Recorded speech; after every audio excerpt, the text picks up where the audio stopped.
Ladies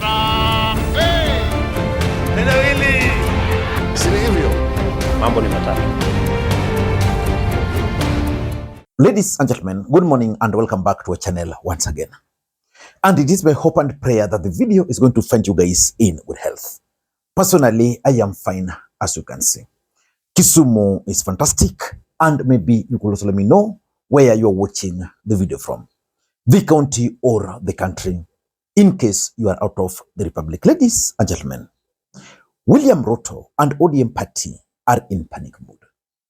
Because after Edwin Sifuna was removed as the SG of the party, there was a sustained campaign to engineer mass exodus from the party.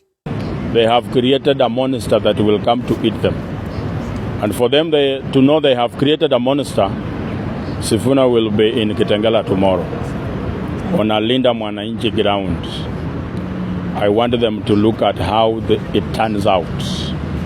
The writing is on the wall, and everybody that is aligned to this regime should read the writing on the wall. And out of fear, William Ruto and Odinga have convened an urgent meeting to discuss the agenda of mass exodus from the ODM party. Iko hivi, unajua huyu ukiongea umezoea kusema ubaluya. Wacha nikuambie, unaona hiyo kiburi wajaluo wako nayo. No wonder Raila hajai kuwa rais. Na no wonder hakuna mjaluo atakuwa rais kukuwa rais kwa sababu ya hiyo kiburi hiyo. Wacha kudanganywa, atumekaa kwa fulani, hati unapangiwa akili yako na mtu ya DCP alikuwa impeach. Wapi Gachagua anaweza peleka Edwin Sifuna? Kama yeye mwenyewe alijishindwa kujikwamua kwa William Ruto akakuwa impeach. Sasa anasaidia Sifuna na nini? Sasa Gachagua amedanganya Sifuna. Hadi sasa amevutwa kwa kazi. ODM imejenga Sifuna. Sifuna hajajenga ODM. Hasara tu kwa ODM. Nini Sifuna ameletea ODM? Nothing. Ni nini? Nothing. Sifuna aenda oshe vyembo ya Gachagua. Huko kwa Gachagua. In this video, I want us to talk about what they are likely to discuss at that meeting. But first of all, who is controlling ODM party? I think a few days back, I raised an alarm that ODM party is now being remote controlled from State House. And I also raised an alarm that there is an attempt to do a hostile takeover of ODM party. Is that person William Ruto, or is that person Uhuru Muigai Kenyatta? Maybe with time we'll be able to get to know who is really in control of ODM party. But clearly there are two camps, and those two camps are not operating on their own. The other camp are in broad-based government supported by William Ruto, and of course the other camp is also opposed to broad-based government, but they are also being pushed or funded by someone else, probably Uhuru Muigai Kenyatta, the way Junet Mohammed has been alleging.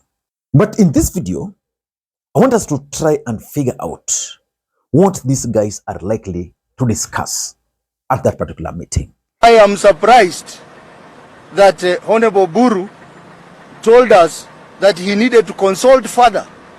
That consultation, he did not consult it with other key stakeholders in the party, but they proceeded that night to State House to consult William Ruto. And that's why two of us did not attend the next meeting in Mombasa, because we were waiting for feedback from Honorable Buru as to whether the next meeting in Mombasa is happening or not. I am surprised that they went ahead and made very, very critical decision of removing Honorable Sifuna as the SG. Before we do that, for those who are watching this channel for the first time, please take a second or two, click that subscribe button so that next time we produce a video like this, YouTube will automatically notify you. And to the subscribers, I want to continue thanking you guys for your continued support. Because without that support, this channel cannot be what it is. Ladies and gentlemen, the first thing which I think these guys are going to discuss is who is pushing for the ODM members to subscribe. Because clearly, you can say that, the members were just angry and bitter. But there was a pattern which pointed to an external forces. So who are these forces who are pushing for ODM members to unsubscribe? Because the campaigns online shocked everybody. In fact, I was discussing this with someone. There were even infographics, well designed, just to advance that narrative. Let me explain to you guys how parties are organized. Parties have members, huh? Like for me, I'm a registered member of ODM party. Then apart from being a registered member of ODM party, there are also the officials of the party. For you to become an ODM official, what normally happens is that they normally call for elections, yeah? So you contest, and you begin by contesting at the lowest level. I think at the polling station. Then from the polling stations, they have those elections there. Then they go up to the constituency, up to county, and then up to national office. So ODM party, at any given point in time, the officials alone are over 1.5 million. The total number of ODM officials in Kenya. But there are also party supporters. These are people who are not registered members. Of course, even the registered members, there are different categories. There are ordinary members, I think they pay 50 shillings. Then there are also life members. So there are ordinary Kenyans who are not registered members of the party, but they are supporters of the party. I can give a typical example. I know, for example, my wife supports ODM, but she's not a registered member of ODM party. So when this campaign began, and these guys were like, they were pushing for the members to unsubscribe or to delist. I was wondering, who came up with this idea? Because the registrar of political parties is the custodian of the members. But of course, as a member, you are allowed to unsubscribe yourself. Remember, whenever these political parties want to register, for example, the small parties, I think it must have happened to you or some other person you know. For them to be registered, there's a threshold to be met. So what they normally go to this M-Pesa. Of course, nowadays that's not happen. Then they get the details, where you leave your ID numbers or even at the gates of these premises. So they just pick your numbers, then they enter. So you go and enter your name, you find, oh, you are a registered member of DAP Kenya, and you've never been a member of DAP. You've even never been. So there was this sustained campaign. So they are going to ask themselves, who was behind that campaign? That's going to be very important for them. Because from there, they will be able to know who is really fighting ODM party. Number two, what was the objectives these guys wanted to achieve? Because if you want to encourage ODM members to leave, what is your objective? And there was a discussion. I don't know whether it was justified. Maybe you could advise me. There was a discussion online that UDA removed Malala as the SG. Nothing happened. People didn't make noise.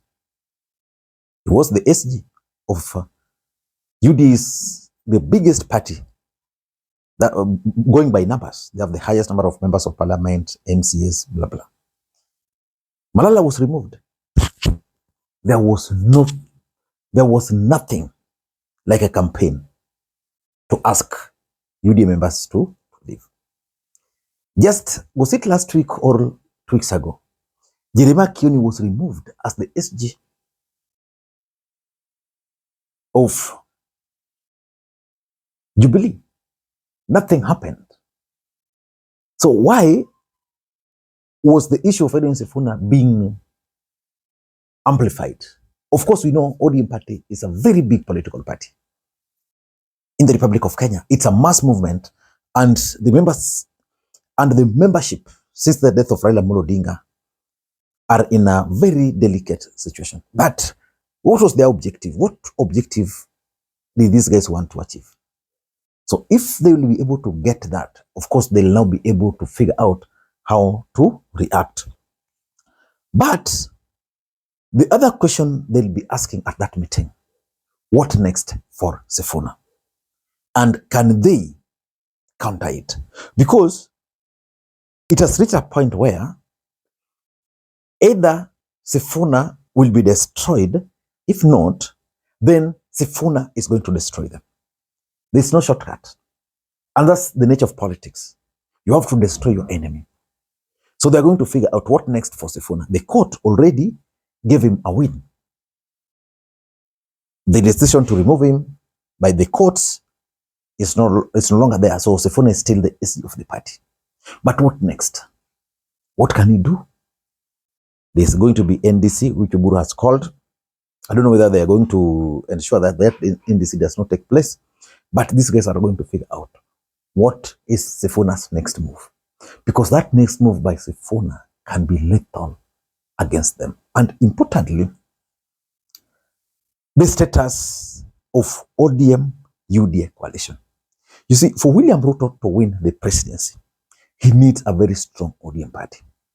But can you tell me that if Edwin Sifuna and his brigades leaves ODM today, will ODM be strong? It can't be strong. So they're going to figure out. And I don't want to rule out the possibility that maybe these guys might even go ahead. And I'm telling you this, they might even go ahead and mend fences. Because for Ruto, he needs ODM. Not just ODM, a strong ODM. Sifuna, if he were to leave, is going to leave with his supporters. And that's going to hurt William Ruto and his strategies. And importantly, and this is something they're going to figure out, can Sifuna and the group sustain this momentum? Or is this momentum temporary? And you know, having been here for a long time, I've studied Kenyans and their politics. It's emotional. Kenyans can actually cry. You saw Wamushomba crying, literally, when Gachagua was removed as the DP. You saw Kimani Ngunjiri crying, literally, when Rigathi Gachagua was removed. I want to challenge you to tell me where Ngunjiri is today and where Wamushomba is today. So they're going to figure out, is this anger or rage going to be sustained? Or is it going to, after 2 or 3 rallies, is it going to disappear?